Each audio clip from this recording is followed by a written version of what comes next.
How you doing today? All right.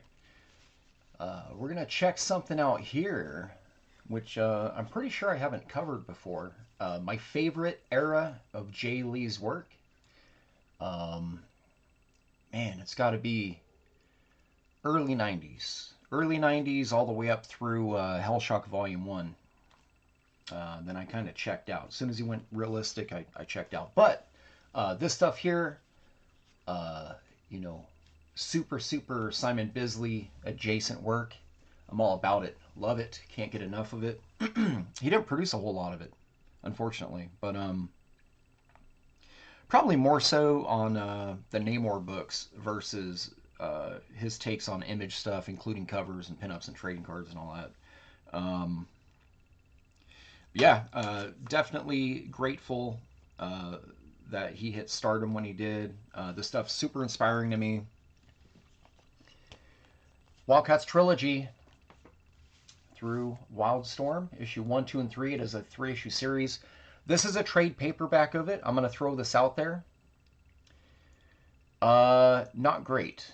Not great. At the time, Image Comics was doing trades of some of their work. Super cheap paper. No bonus. Okay, so story ends. That's it. All right, let's check this out. Jae Lee doing his best Simon Bisley impression. The cool thing though, see this logo? Uh, Grifter's head is pretty important there. The coolest thing about this trade, you get to see that cover without all the shiny gold foil and without that logo covering his head. So you get to see that. Super fun. I used to have a 24 by 36 poster of this, and it also did not cover his head. I think the logo was smaller and up in this area or something like that. If it was on it, I remember you could see him. But anyways, let's check these out. These books are beater copies, obviously. Uh, yeah.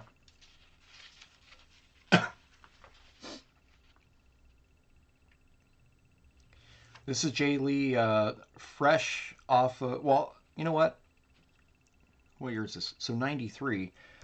This would be Jae Lee after he finished up or wrapped up work at the old studio I was at, Extreme Studios, right? Where he did a bunch of covers, Bloodstrike covers, and or Brigade or whatever. He did a poster or two that were only available as posters. The Chapel one is pretty sick. It's basically Chapel taking a knee, kind of akin to like a batter in a batter's box after he took his warm up swings. They just take a knee and wait to go up, kind of that sort of pose. Um, Man, yeah, the designs in this stuff is just so cool, so cool. Yeah, this is such an awesome everything about this. He was coming. He was coming from a different direction than every other image creator. Um, but it was equally awesome, and I think most of us who were big simping for image back in the day, I think we were all supporting this work as well. It's the closest we got to Bisley being an image, right? I'll keep going through these here.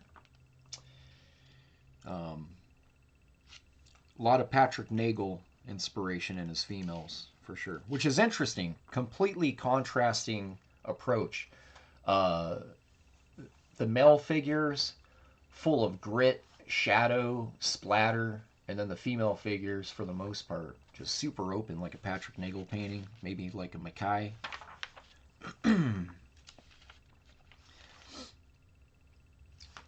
Yeah, this stuff's fun. I got the ash can to this issue, and I will say I like them both equally. The coloring here was like right before they kind of figured out how to do like color holds and a bunch of the glows and stuff. So you didn't have that affecting the work. They kind of painted in some of the shotgun blasts and the laser guns and all that. But there's not really any color in the covers, or coloring the line art. Modern coloring would have added a rim glow, you know what I mean? So they just sort of played with what they had with the palette.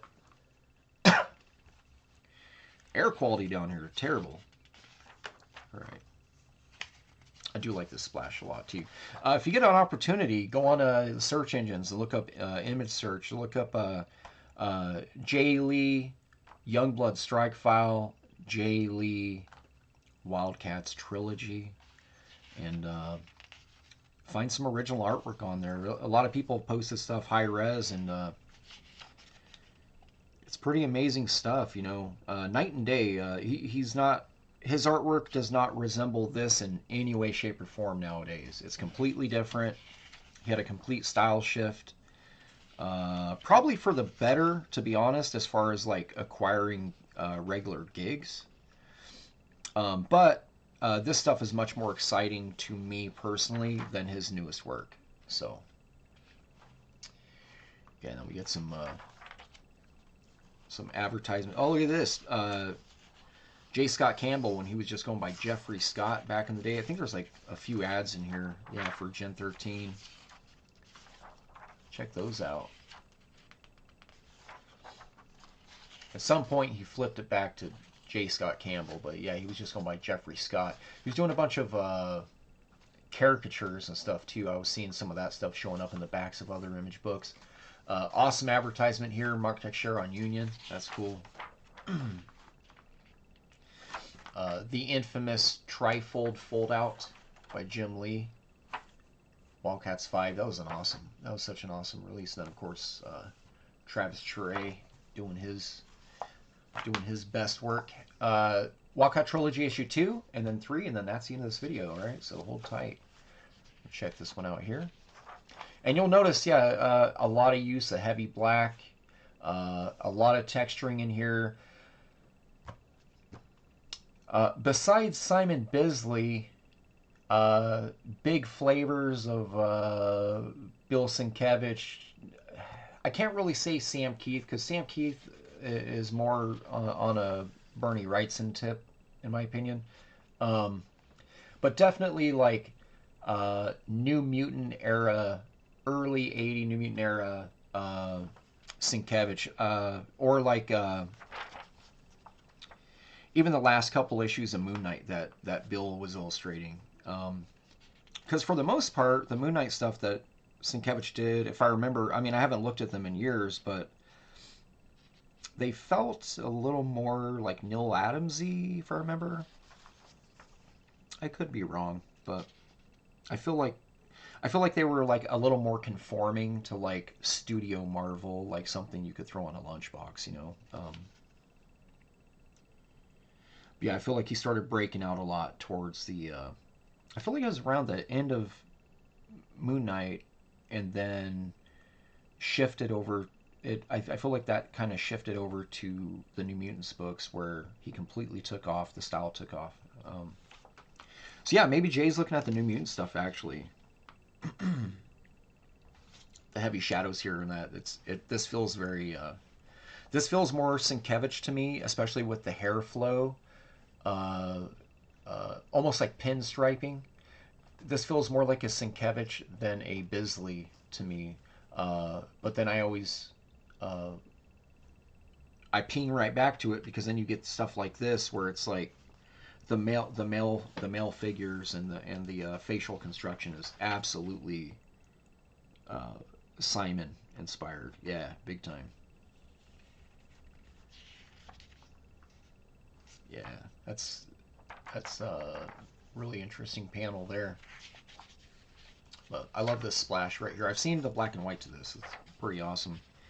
This is a really good black and white too. A lot of grit, a lot of texture in here that was kind of covered by the colors. But this is awesome. And then of course, obviously, Jay's known. He'll silhouette out half a character. It's just part of his style. Just going dark. I think people sometimes would mislabel Jay a little bit. I think they were like, oh, he doesn't know how to draw that, so he silhouettes it. And I don't think that's the case. He very obviously uh, has his chops. He knows what he's doing on a page. It's might have been some time constraint. I don't know, but I'm gonna assume the best, not the worst, with him because I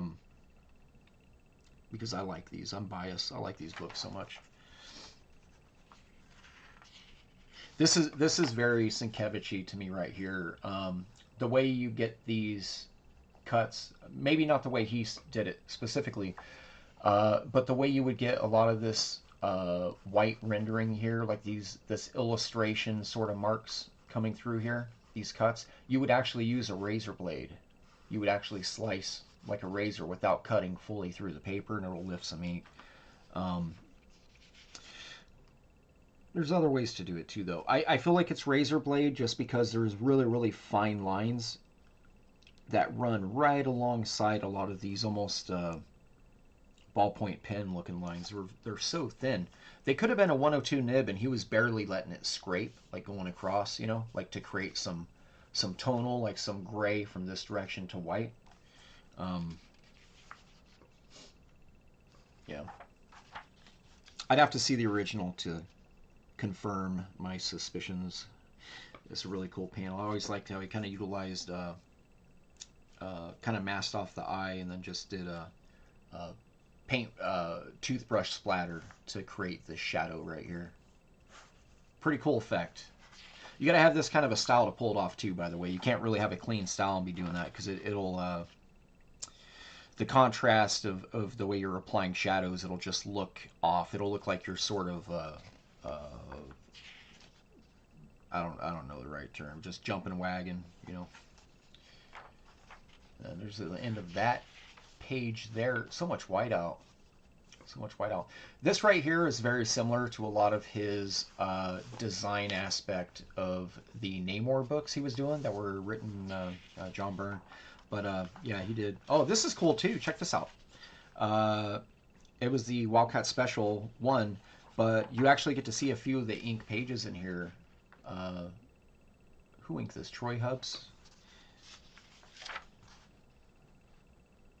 Scott Williams. Okay, so Scott Williams was the inker on these.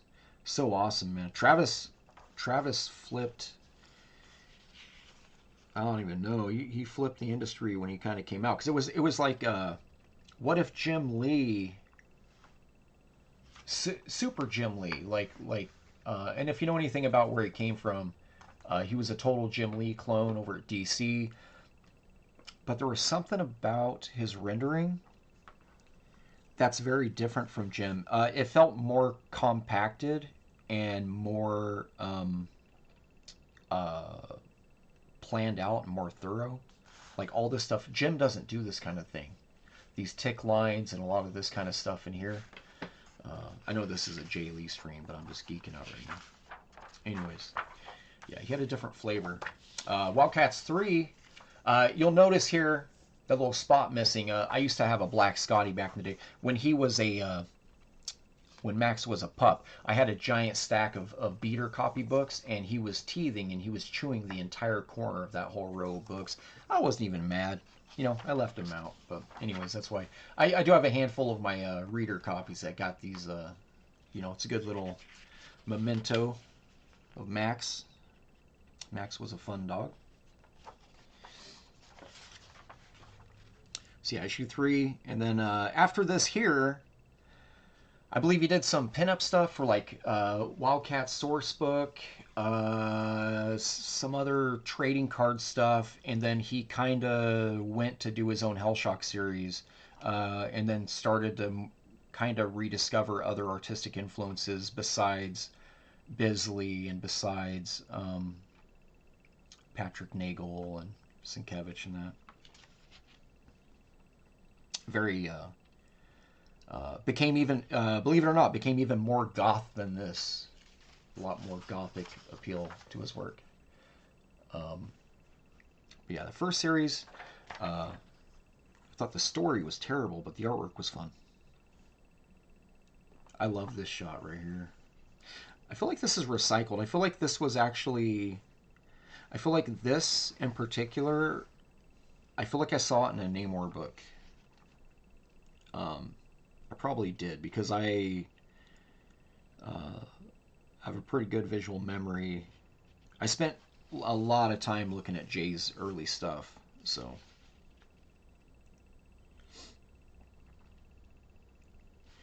yeah, this stuff's awesome. I like this panel a lot right here. Yeah, Jay always kind of sat almost in the abstract art, you know, stuff like this here, uh, almost in the abstract art realm. This is a really cool uh, layout here. Um, yeah, it's almost like the mind meld situation where they're kind of uh, conversing here a bit. So that's what this is indicating here. But I do like this deleter line, how it kind of comes in and out, and then he kind of ran this fade right here. That's really cool.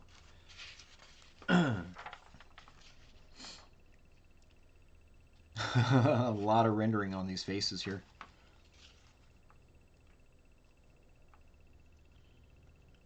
Yeah, it feels like Jay was sort of checking out. I think he had spent probably close to a year working on other people's books. You know, things like this here where he's going like crazy thick. Like this here feels like a 1.0 rapidograph pen, and he just sort of, he just sort of dialed it in. Just get this book done.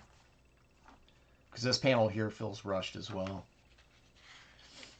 But again, like I said, it's still super interesting. And I am thankful that this era of Jay exists because there are times where I need to do something sort of gritty, or sometimes we fall into our own trap where you almost start refining your refined work, right?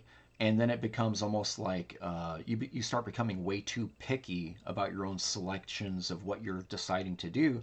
And then coming looking at this stuff, seeing the loose rendering and a lot of the just very carefree, not lazy, not messy, carefree. Okay, it's different. Um, and then saying, you know what, that let's make artwork fun. Got a Mark Beecham pin up there. Never did buy the CD. This thing was getting advertised quite a bit. I never did buy it.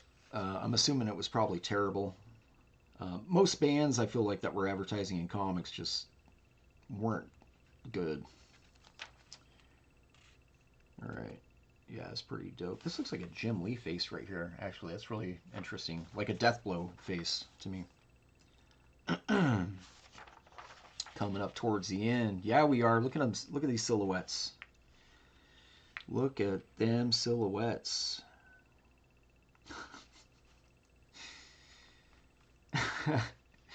He's like, I'm going to draw 4 faces and then use a brush. I really like this. This panel here is really awesome too. I actually like that he left it open. It's a nice face. This is a really super attractive face right there. Yeah, and then you got the end here. I will argue that this is the best page in the series.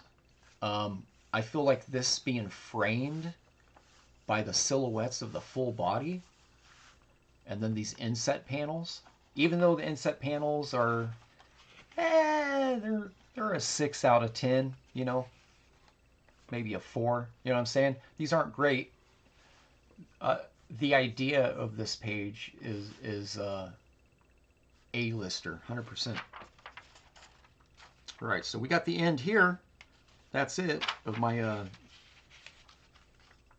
my book that Max decided to leave his mark. So there it is, guys. Yes, you got WildCat Trilogy issue 1, 2, and 3.